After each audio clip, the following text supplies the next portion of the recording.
কিছু জিনিস আপনারা এগ্রি করতেও পারেন, কিছু জিনিস আপনারা এগ্রি নাও করতে পারেন। I don't give a damn. I'm just presenting my 2 cents on this thing. তো আপনারা অনেকে বলতে পারেন যে ওরে বাবা আপনি এত বড় রিভিউয়ার হয়ে গেছেন, আপনি নোবেল বিজয়ী উপন্যাসের খুঁত ধরতেছেন।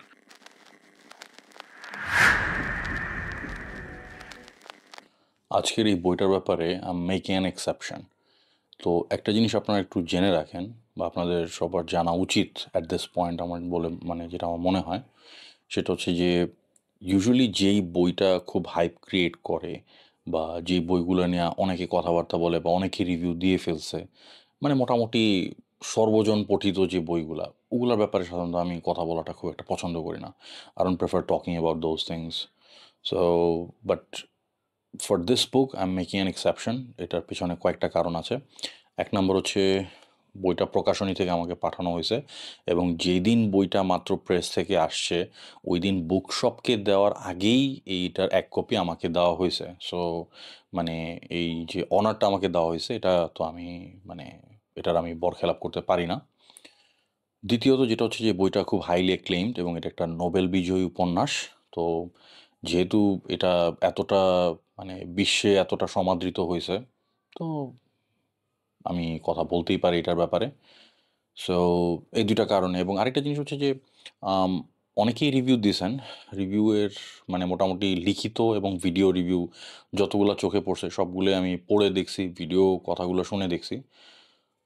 কিছু জিনিসের সাথে আমি এগ্রি করি, কিছু জিনিসের সাথে আমি এগ্রি করি না। বাট একটা জিনিস একটু ফানি লাগছে আমার হচ্ছে যে এই যে উপন্যাসটার ব্যাপারে আমি কথা বলতে যাচ্ছি, এইটা বোঝার জন্য যেই লেভেলের ম্যাচুরিটি দরকার সেই লেভেলের ম্যাচুরিটিটা মোটামুটি একটা সার্টেন বয়সের পরেই আসে বা একটা সার্টেন লেভেল অফ এক্সপিরিয়েন্সের পরেই আসে, লাইফ টাইম এক্সপিরিয়েন্স গ্যাদার করার পরেই আসে। তো দেখলাম যে মানে কলেজ ভার্সিটির বাউন্ডারি পার হয় নাই এরকম অনেকেও মানে এটা রিভিউ করতেছেন।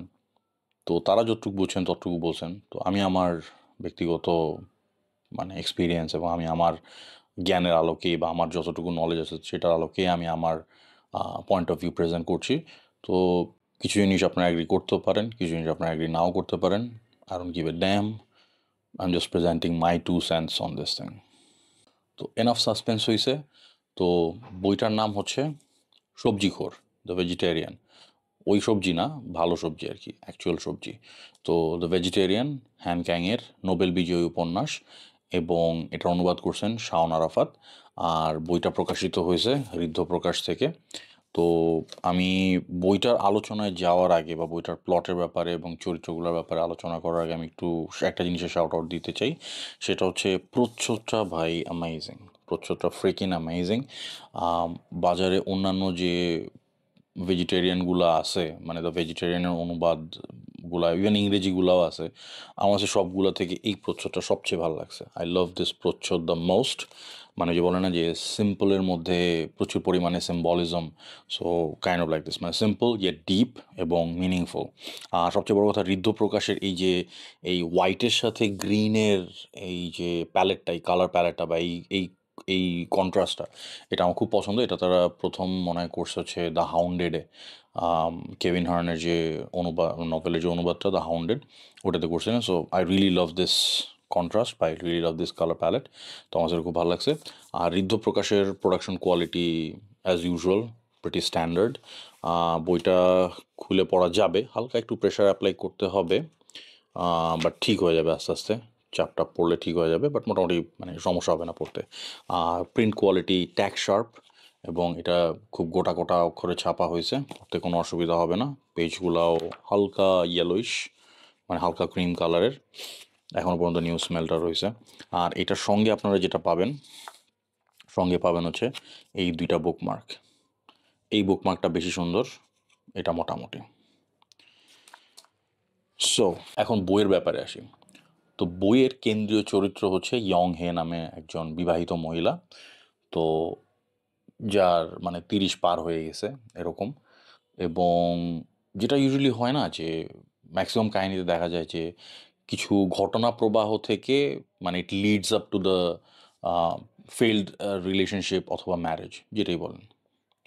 তো তো এখানে হচ্ছে যে এখানে ইউনিক ব্যাপার হচ্ছে ইট স্টার্টস মানে একদম শুরু থেকেই it starts from a broken অথবা it starts from a failed marriage এবং ম্যারেজটা যে ব্যর্থ হয়েছে যে বিবাহিত রিলেশনশিপটা যে ব্যর্থ হয়েছে এই ব্যাপারটা হানকাং খুব সুচতুরভাবে এটা এই যে নারী চরিত্র ইয়ং হে বা কেন্দ্রীয় নারী চরিত্র তার থ্রু এই জিনিসটা উনি বয়ান করেন না উনি বয়ানটা করছেন হচ্ছে তার হাজব্যান্ডের ন্যারেশন থেকে প্রথম ৫-১০ পাতা পড়েই আপনি মোটামুটি বুঝে ফেলবেন যে ইটস আ ফেইল্ড ম্যারেজ এবং ম্যারেজটা অ্যাকচুয়ালি কী কারণে ফেল করছে এটার পিছনে অ্যাকচুয়াল দোষী কে সেটা আপনি প্রথম ৫-১০ পাতা পড়েই মোটামুটি অনুধাবন করতে পারবেন এখন এখানে যে হিন্টসগুলো দেওয়া আছে মানে যে কারণে ম্যারেজটা ফেল করছে বা যে কারণে ইয়ং হের আস্তে আস্তে যে মেন্টাল ইনস্টেবিলিটিটা দেখা দিতে থাকে এইটা মানে অনেকটা মানে ফসলের ক্ষেতে যেরকম বেশ একটু গভীরে বীজটা প্রথিত করে দেওয়া হয় না কাইন্ড অফ লাইক দ্যাট তো ওরকমভাবে আইডিয়াগুলো দেওয়া হয়েছে ওখান থেকে বিভিন্ন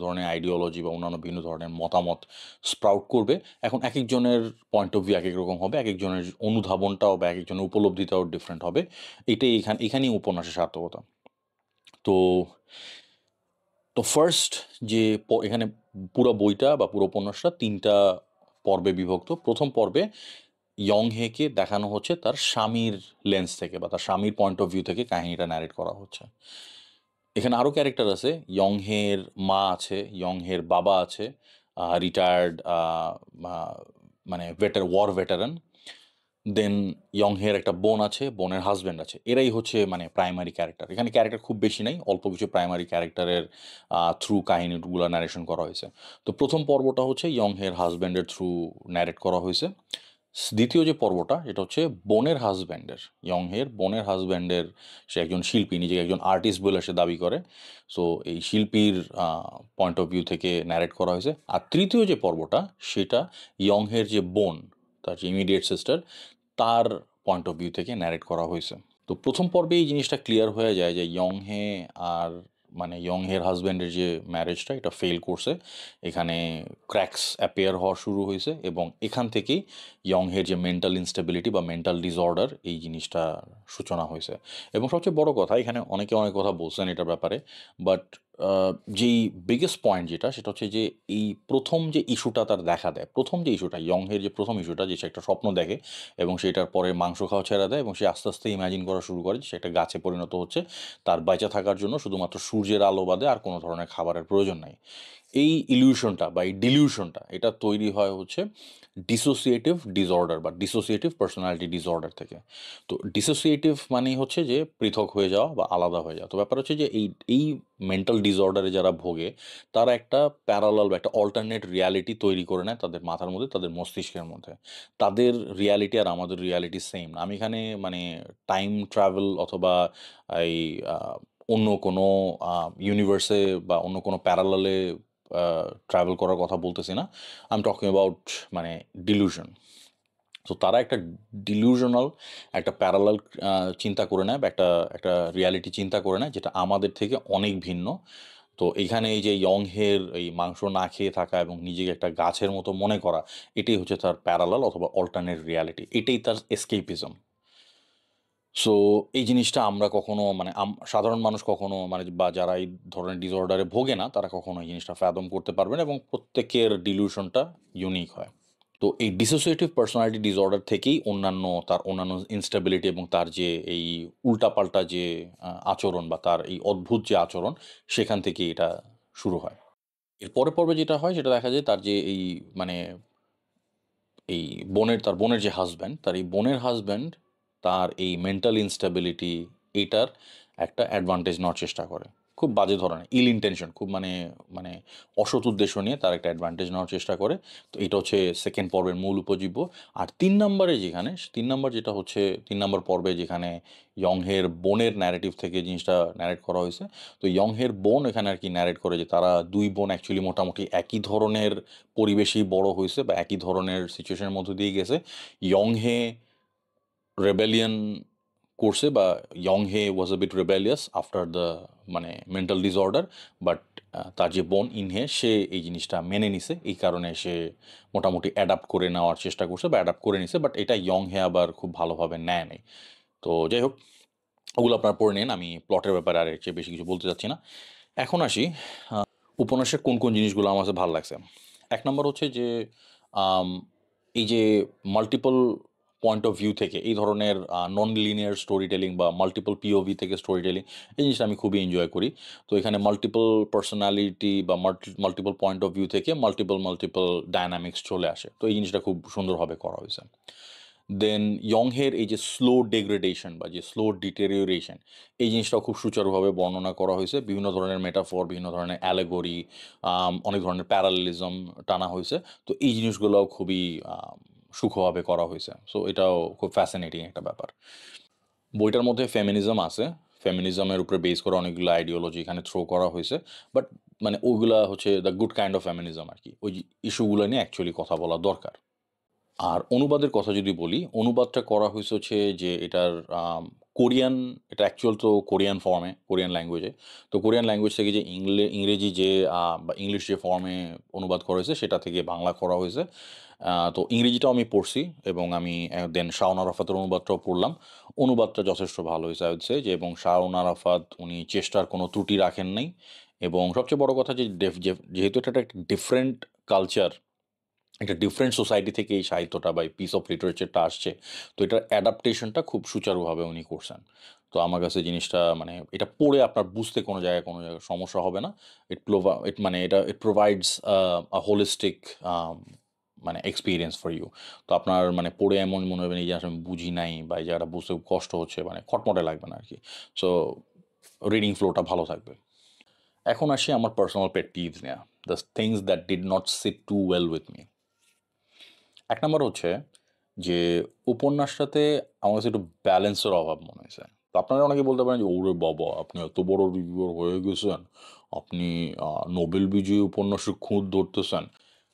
নোবেল বিজয়ী হইতেই পারে। অনেক অস্কার উইনিং ফিল্মও তো আমাদের কাছে অনেক সময় ভালো লাগে না। So it's my personal opinion. আপনি আপনার, এবং আমি কিছু কোয়েশ্চেনস রেইজ করব, সেটা আপনি চিন্তা করে দেখেন যে আপনার কাছে কি মনে হয়েছে।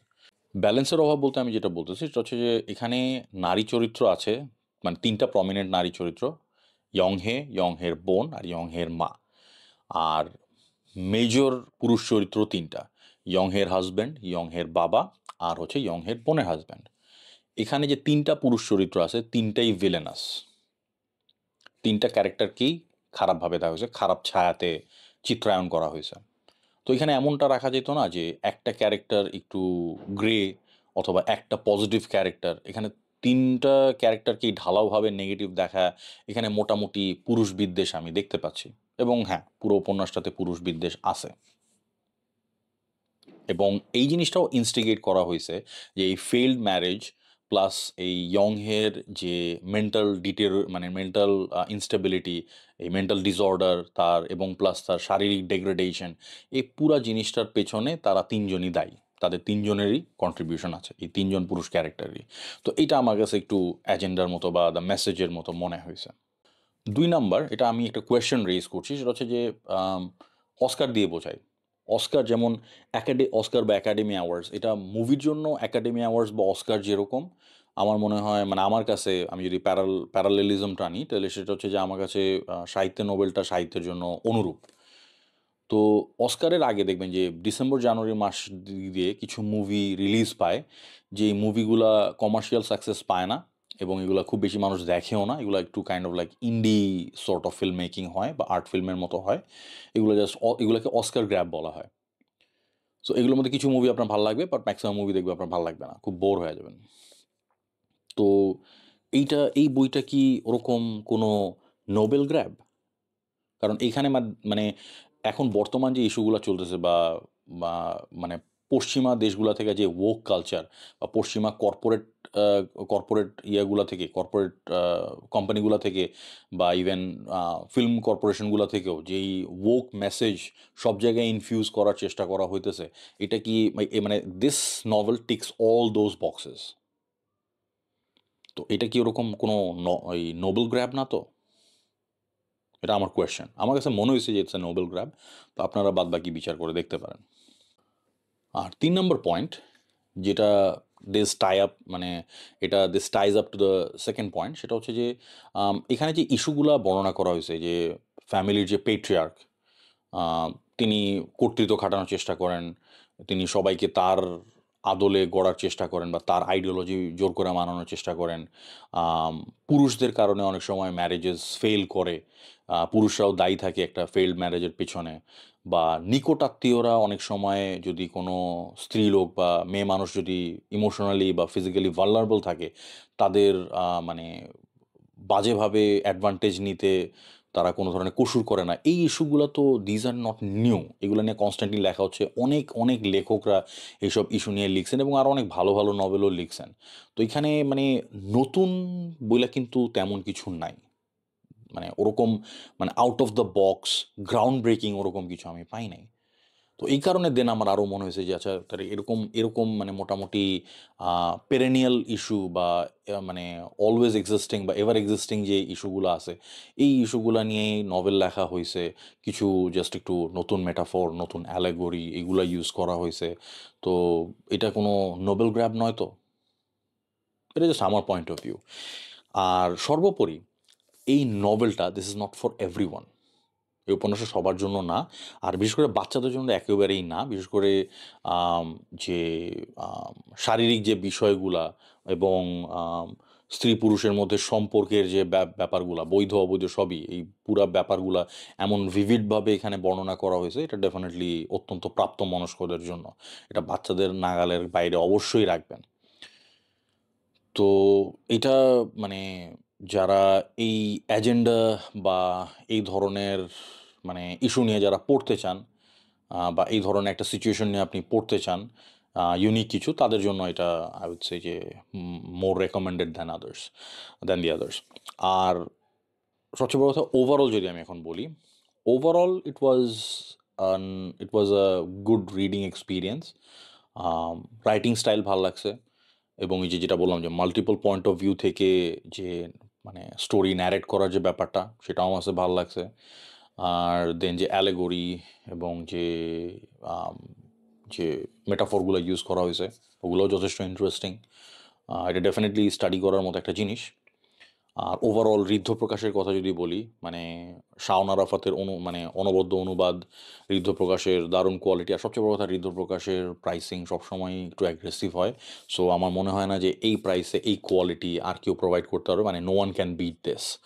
সো মানে if you have the time, আপনার যদি হাতে সময় থাকে এবং আপনি যদি মানে খুব অল্প পয়সা খরচ করে একটা ভালো নোবেল বিজয়ী উপন্যাস পড়ে ফেলতে চান, আহ, 1-2 সেটিংয়ে, তাহলে definitely the vegetarian can be recommended to you. But যেটা বললাম যে ওই যে পয়েন্টগুলো বললাম সেগুলো আপনি মাথায় রাখতেও পারেন, চাইলে নাও রাখতে পারেন। বাট আমার কাছে যা মনে হয়েছে আমি সেই জিনিসগুলোই প্রেজেন্ট করলাম। সো ধৈর্য ধরে শোনার জন্য, এই ভিডিওটি একটু লম্বা হয়ে গেছে, ধৈর্য ধরে শোনার জন্য ধন্যবাদ। আর ঋদ্ধ প্রকাশকে অনেক অনেক ধন্যবাদ নভেলটা এত দ্রুত একদম গরম গরম আমার হাতে পৌঁছায় দেওয়ার জন্য। আমারই বরং একটু দেরি হয়েছে এটা রিভিউ দিতে। So thank you very much. ইনশাল্লাহ অন্য কোনো রিভিউতে আপনাদের সাথে কথা হবে। Till then, take care and stay safe.